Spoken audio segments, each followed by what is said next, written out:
தான். அதே போல் மறுமலர்ச்சி திராவிட முன்னேற்ற கழகம் அவர் அவருடைய ஒரு முக்கிய நிர்வாகி கூட்டணி பேச்சுவார்த்தை முடிச்சுட்டு வெளியில் வரும்போது அவர் பேட்டி சொல்றார், அழுது கொண்டே சிரிக்கிறேன், அழுது கொண்டே. பரிதாபமான அந்த கூட்டணி நிலையை பார்த்தா பரிதாபமான நிலையா இருக்குது. ஆக திமுக கூட்டணிக்கு போனா இப்படித்தான் நிலைமை. இனிமேலாவது உணர வேணும். இன்னைக்கு அண்ணா திமுக கூட்டணிக்கு திமுக கூட்டணிக்கு வேறுபாடு இதுதான். அதே போல இன்றைக்கு சிந்திக்க வேண்டும். இன்றைக்கு திமுக ஆட்சிக்கு வந்த பிறகு கடுமையான விலைவாசி உயர்வு. இன்றைக்கு அரிசி விலை 30 ரூபாய் ஏறி போச்சு, ஒரு கிலோ 30 ரூபாய் ஏறி போச்சு. அதே போல பருப்பு விலை கிட்டத்தட்ட 40 ரூபாய் ஏறி போச்சு. எண்ணெய் 60 ரூபாய் ஏறி போச்சு, கடல் எண்ணெய் ஒரு கிலோ. இப்படி இங்க இருக்கிற மக்கள் பெரும்பாலும் கடையில் வாங்கி தான் அவர்கள் சமைக்கின்ற வீட்டுக்கு தேவையான உணவுப் பொருள் சமைக்க வேண்டிய நிலையில அடித்தட்டில் இருக்கின்ற மக்கள், வாழுகின்ற மக்கள், மாநகர மக்கள், அப்படிப்பட்ட மக்கள் விலைவாசி உயர்வால கடுமையாக பாதிக்கப்பட்டு இன்றைக்கு வாழ்க்கை நடத்துவதற்கு ஒரு போராட்டத்தில் இருக்கிறாங்க. போராட்ட களமா இருக்குது வாழ்க்கையே. அப்படிப்பட்ட ஆட்சி தொடர வேண்டுமா? சட்ட ஒழுங்கு கேட்க வேண்டியதே இல்லை. சிறுமிக்கு பாதுகாப்பு இல்லை, பெண்களுக்கு பாதுகாப்பு இல்லை, அதோட பாட்டியம்மாவுக்கும் பாதுகாப்பு இல்லை. அதோட யார் அந்த சார்? அந்த சார் போய் குற்றவாளி வீட்டில் நல்லா மூக்கு பிடிக்க பிரியாணி சாப்பிட்டு இருக்க. இப்படி குற்றவாளிகளுக்கு ஆதரவாக இருந்தால் எங்க குற்ற செயலை தடுக்க முடியும்? ஆக திமுகவை பொறுத்த வரைக்கும் குற்றவாளிகளை காப்பாற்றுவதுதான் அவருடைய நிலை. அண்ணா திமுகவை பொறுத்த வரைக்கும் குற்றவாளிகள் யாராக இருந்தாலும் சட்டத்தை முன் நிறுத்தப்பட்டு உண்டான நடவடிக்கை எடுக்கப்பட்டோம்.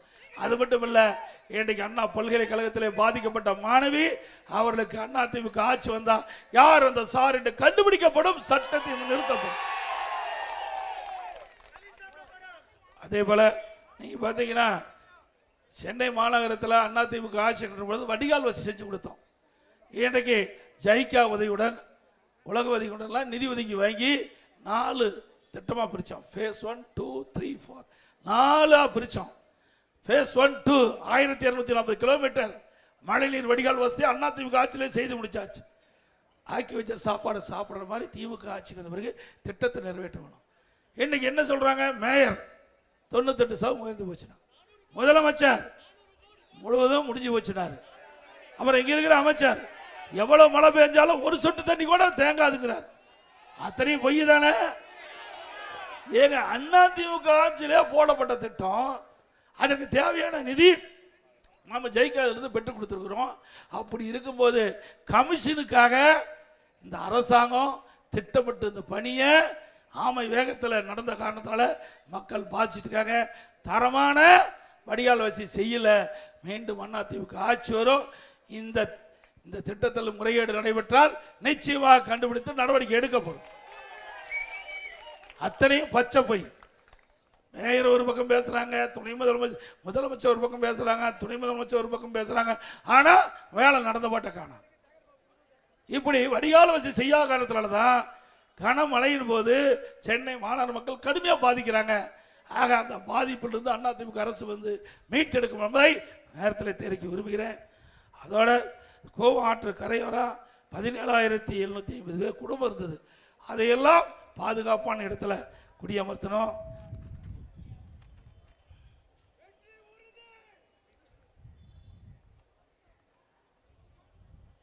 நாற்பத்தெட்டு கிலோமீட்டர் நீளமுள்ள 30 நீர் வரத்து கால்வாய், ரோபோட்டிக் எஸ்கலேட்டர். அதான் நீங்க பார்த்தீங்கன்னா அந்த கால்வாய் எல்லாம் அப்படியே தூர்வாரி கிடந்தது. பல ஆண்டா தூரே வரல.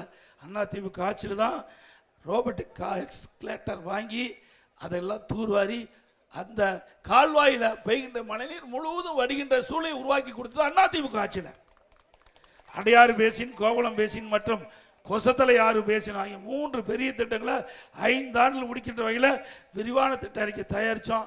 ஆனால் ஆட்சி மாற்றத்திற்கு கிடப்பில் போட்டாங்க. இன்றைக்கு அதிமுக ஆட்சியை பொறுத்த வரைக்கும் இந்து சமய அறநிலைத்துறை அமைச்சர், நகராட்சி நிர்வாகத்துறை அமைச்சர், இன்றைக்கு 2021 வரை இன்னைக்கு இந்த மழைநீர் வடிகால் திட்டத்தை நிறைவேற்றுன்னு சொன்னாங்க. இது வரைக்கும் நிறைவேற்றல. ஊழல் செய்வது தான் இந்த ஆட்சியுடைய முதன்மையாக இருக்குது. சைதாப்பேட்டை அரசு ஊழியர் வாடகை குறிப்புகள் புதியாக கட்டப்பட்டு இது வரைக்கும் அவளுக்கு வழங்கலை. அதே போல் ஓய்வூதியம் வழங்கல் துறை உள்ளிட்ட மாநில அரசு துறையான அம்மா வளாகம் சென்ற பேரிட்டு கட்டிடம் கட்டப்பட்ட நிலையில் இது வரைக்கும் பேராசி அன்பர்கள் மாளிகை என்ற ஸ்டெக்கர் ஒட்டி விடியாரசு இருந்துச்சு. சிந்திச்சு பாருங்க. கொடுக்கப்பட்ட வாக்குறுதி திமுக ஆட்சியில் 526 அறிவிப்புகள் வெளியிட்டாங்க. 1/4 அறிவிப்பு தான் இது வரைக்கும் நிறைவேற்றிருக்காங்க. மீது எதுவுமே நிறைவேற்றல. முக்கியமான அறிவிப்பு கல்வி கடன் ரத்து பண்ணாங்களா? மாந்தோறும் கேஸ் சிலிண்டர் 100 ரூபா மானியம் கொடுத்தாங்களா? பெட்ரோல் டீசல் விலை குறைக்கிறாங்களா? குறிச்சாங்களா? அதே போல ரேஷன் கடையில் கூடுதலாக சக்கரை 1 கிலோ போடுறாங்களா? போட்டாங்களா? எதுவுமே செய்யல. சட்ட ஒழுங்கு சந்தி சிரிக்குது. சிறுமிக்கு பாதுகாப்புல, பெண்களுக்கு பாதுகாப்புல, ஆயாமார்களுக்கு கூட பாதுகாப்பு. அவ்வளவு மோசமான கீழ்த்தரமான ஆட்சி இந்த ஆட்சியில் பார்க்கப்படுகிறது. எங்க பார்த்தாலும் கஞ்சா விற்பனை எல்லா வீதியிலையும் சந்து பொந்து எல்லாமே கஞ்சா அமோகமா விற்குது. இந்த அரசால கட்டுப்படுத்த முடியல. ஏன்னா பெரும்பாலும் கஞ்சா விற்கின்றவர்களுக்கு துணை நிற்கின்றது திமுக நிர்வாகி. அதனாலதான் கஞ்சாவை இன்றைக்கு அறவா ஒழிக்க முடியல. மீண்டும் அண்ணா திமுக ஆட்சி வளர்ந்த உடனே 3 மாதத்தில் இன்றைக்கு நகரத்திலிருந்து கிராமம் வரை கஞ்சாவை அறவாக ஒழிக்கப்படும். போதை நடமாட்டம் இல்லாம பார்த்துக்கும். இந்த போதை ஆசாமியா தான் கொலை, கொள்ளை, திருட்டு, பாலியல் கொடுமை நடக்காத நாளே இல்லை. தினம் பத்திரிகை ஊடகத்தை திறந்தீங்களா? இதுதான் செய்தி. ஏற்கனவே வர்ற செய்திகளாம் தங்கம் என்ன விலை, வெள்ளி என்ன விலை அப்படின்னு தான் நிலவரம் டிவியில் குறிப்பிடுவாங்க. இப்போ கொலை நிலவரம் என்ன, போதைப் பொருள் எவ்வளவு பிடிச்சோம், நிலவரம் என்ன அப்படிங்கிற செய்தி இந்த ஆட்சியில் வந்திருக்கு.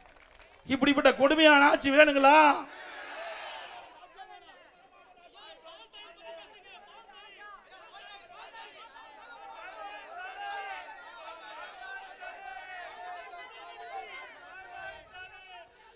அதே போல இன்றைக்கு மாநகராட்சி, நகராட்சி, பேரூராட்சிலாம் மின் கட்டணம் 67% உயர்த்திட்டாங்க. கடையில் பீக் அவர் மின் கட்டணம் டபுள் சார்ஜ் சொல்றாங்க. அதே போல நகரத்தில் இருக்கிற வீடுகளுக்கு 100% வீட்டு வரி. அண்ணா திமுக ஆட்சி இருந்த விட திமுக ஆட்சியில் 100% வீட்டு வரி உயர்த்திட்டாங்க. ஆண்டுக்கு 6% உயர்த்திருக்காங்க. 2 ஆண்டுல 12% உயர்த்திட்டாங்க. அப்போ 112% வரி கட்டணும். கடைக்கு 150% வரி உயர்வு, ஆண்டுக்கு 6% வரி உயர்வு. அதே போல குடியிருக்கு வரி உயர்வு. நாட்டில் குப்பைக்கு வரி போட்ட ஒரே அரசாங்கம் திமுக அரசாங்கம். இதை விட கேவலம் என்னன்னா டாய்லெட் பராமரிப்பு. இந்த டாய்லெட்டை பராமரிக்கிற அதுக்கு டெண்டர் விட்டாங்க. அதுல கூட கமிஷன் அடித்த ஒரே கட்சி திமுக கட்சி. கேவலம் இல்ல, அதை கூட விட்டு வைக்கல. இப்படிப்பட்ட ஆட்சி தேவையா? மீண்டும் செதுச்சு பாருங்க. இன்றைக்கு திரு கருணாநிதி குடும்பம் வளமா இருக்க வேணும். குடும்ப ஆட்சி, வாரிசு அரசியல் இது நாட்டுக்கு தேவையா? வருகின்ற தேர்தலில் குடும்ப ஆட்சிக்கு, வாரிசு அரசியலுக்கு முற்றுப்புள்ளி வைப்பீங்களா? ஒரு நல்ல ஆட்சி தமிழகத்தில் மலர வேண்டும். விலைவாசி குறைய வேண்டும். போடப்பட்ட திட்டங்கள் முழுமையாக நிறைவேற்ற வேண்டும். அண்ணா திமுக ஆட்சியில் என்னென்ன திட்டமெல்லாம் கொண்டாந்தோமோ அதெல்லாம் முடக்கி வச்சிருக்கிறாங்க. கல்விக்கு முன்னுரிமை கொடுத்தோம், மருத்துவத்துக்கு முன்னுரிமை கொடுத்தோம், நீர் மேலாண்மைக்கு முன்னுரிமை கொடுத்தோம், தடையெல்லாம் மின்சாரம் கொடுத்தோம், விலைவாசி உயராம பார்த்துக்கிட்டோம். இப்படி அடிப்படை தேவை ஒரு மனிதனுக்கு என்ன தேவையோ அதையெல்லாம் முழுமையாக நிறைவேற்றப்பட்ட அரசு அண்ணா திமுக அரசாங்கம் என்பதை நேரத்தில் தெரிவித்து வருகின்ற சட்டமன்ற தேர்தலிலே உடைய பொன்னான வாக்களை குக்கர் சின்னத்திலே வாக்களித்து வெற்றி பெற்று அறிவித்தார். செந்தமிழன் நல்லவர், வல்லவர், கூப்பிட்ட குரலுக்கு ஓடோடி வரக்கூடியவர். அப்படி அன்பான மக்களிடத்திலே அன்பாக பழகக்கூடிய அற்புதமான மனிதர். அவருக்கு குக்கர் சின்னத்திலே வாக்களித்து வெற்றி பெற்று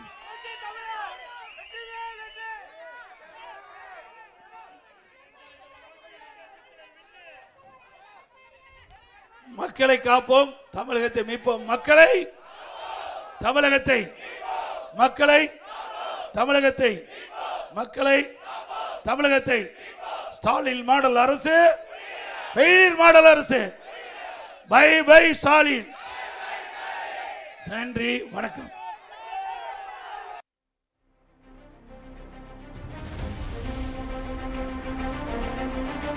கேட ஜெயிக்கணும்னா ரெட்டையல ஆடணும். தமிழ்நாடு ஜெயிக்கணும்னா எடப்பாடி யார் ஆடணும்.